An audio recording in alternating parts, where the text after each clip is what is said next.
स्पष्ट है कि जानबूझकर के एक्सीडेंट का रूप लिया गया है। उसमें फिर हॉस्पिटल में भी गए तो हॉस्पिटल के लोगों को, डॉक्टर और पैरामेडिकल स्टाफ लोगों को भी बताया गया कि साहब इसका ट्रीटमेंट नहीं करना है।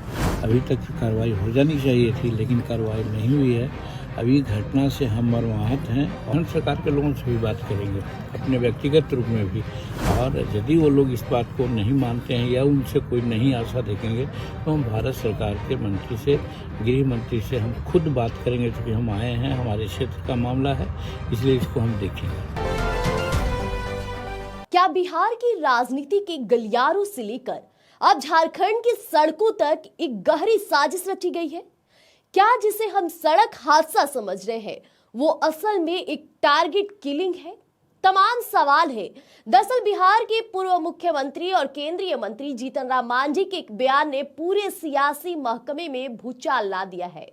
अब भाजपा नेता आशुतोष कुमार के भाई आलोक कुमार के निधन पर शोक जताने पहुंचे मांझी ने वो कह दिया है जिसने पुलिस प्रशासन की नींद उड़ा दी है। नमस्कार, मैं प्रिया राज और आप देख रहे हैं स्वराज पोस्ट।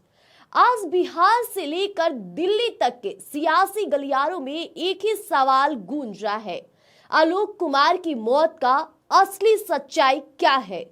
अब पूर्व मुख्यमंत्री जीतन राम मांझी ने आज भाजपा नेता आशुतोष कुमार के घर पहुंचकर जो धमाका किया है उसने पुलिस से लेकर प्रशासन तक की चूल्हे हिला दी है।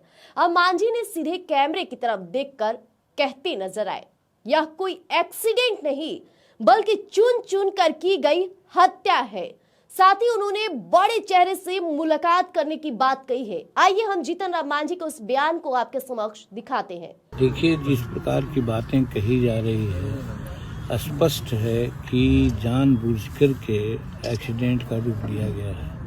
अगर ऐसे भी होता है नॉर्मल, कहीं किसी से कोई एक्सीडेंट की बात आती है तो जो जिससे होता है वो रुकता है, देखता है, मानवीय आधार पर वो कोशिश करता है कि उसको ले जाता है हॉस्पिटल।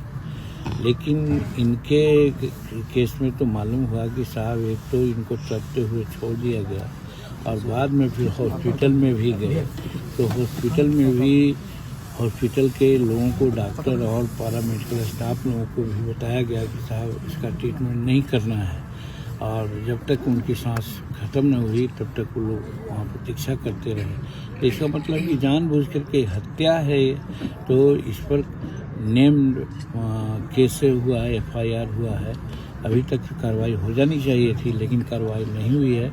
अभी घटना से हम मर्माहत हैं और हम आश्वासन देते हैं कि पहले तो हम झारखंड के वरीय पुलिस से बात करेंगे, नहीं होगा तो गृह मंत्री से भी बात करके इस केस को विशेष जांच करवाने के लिए हम प्रयास करेंगे। जिससे कि न्याय मिले। कोई भी है क्राइम करता है, सत्ता पक्ष का रहे चाहे विरोध का रहे, जब साक्ष्य उसके विरोध में है और साक्ष्य बतलाता है कि उसने क्राइम किया है तो कानून अपना काम करता है और कोई चीज़ को डिले कर सकता है लेकिन उसको ओमिट नहीं कर सकता है।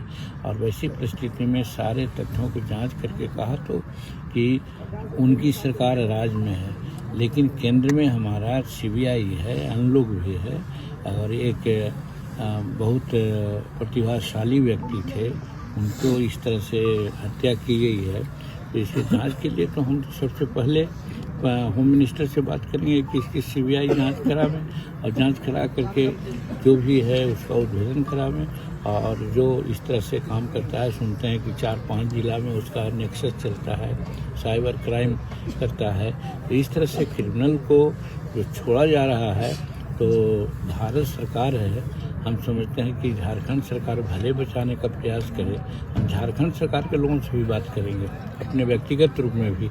और यदि वो लोग इस बात को नहीं मानते हैं या उनसे कोई नई आशा देखेंगे तो हम भारत सरकार के मंत्री से, गृह मंत्री से हम खुद बात करेंगे, क्योंकि हम आए हैं, हमारे क्षेत्र का मामला है, इसलिए इसको हम देखेंगे। तो अभी आपने जीतन राम मांझी को सुना, उन्होंने सीधे तौर पे आरोप लगाया है कि आलोक कुमार की मौत कोई साधारण एक्सीडेंट नहीं बल्कि एक सोल्ड आउट मर्डर है। अब मांझी का कहना है कि तथ्यों को देखकर साफ पता चलता है कि इसे दुर्घटना का रूप देने की नाकाम कोशिश की गई है।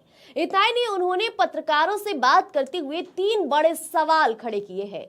अगर यह हादसा था तो टक्कर मारने वाला मदद के बजाय तड़पता छोड़कर क्यों भागा? अस्पताल में इलाज में देरी करने की कोशिश किसके इशारे पर हुई? और आखिर वह कौन सी ताकत है जो इस प्रतिभाशाली व्यक्ति को रास्ते से हटाना चाहती थी? देखिए, मांझी यही नहीं रुके। उन्होंने हुंकार भरते हुए कहा कि अपराधी चाहे किसी भी रसूखदार दल से हो, उसे पाताल से भी खोज निकाला जाएगा। उन्होंने साफ कर दिया है कि वो इस मामले को दबने नहीं देंगे। अब मांझी का सीधा अल्टीमेटम, झारखंड के सीनियर पुलिस अधिकारियों से करेंगे सीधी बात। मामले की तह तक जाने के लिए गृह मंत्री से भी बात और मुलाकात करेंगे।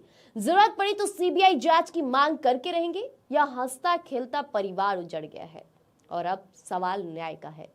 क्या मांझी के इन आरोपों के बाद भी पुलिस अपनी जांच की दिशा बदलेगी? क्या वाकई इसके पीछे कोई बड़ा राजनीतिक षड्यंत्र है? देखिए, अब जीतन राम मांझी सीधे तौर पर गृह मंत्री से मुलाकात करने के लिए बोले हैं और जिस तरह से वो बार बार दोहराती नजर आए, इससे साफ पता चलता है कि जीतन राम मांझी ये मान चुके हैं कि ये कोई साधारण एक्सीडेंट नहीं, बल्कि वाकई तौर पे मृत्यु और कहीं ना कहीं साजिश के तहत हुआ है। तो फिलहाल के लिए इतना ही। ऐसे तमाम खबरों के लिए बने रहिएगा स्वराज पोस्ट। अगर आप हमारे यूट्यूब चैनल को देख रहे हैं, सब्सक्राइब कीजिएगा। फेसबुक पे देख रहे हैं, फॉलो लाइक कीजिएगा। खबरों को विस्तार से जानना चाहते हैं, हमारे वेबसाइट पे भी जरूर विजिट कीजिएगा। धन्यवाद।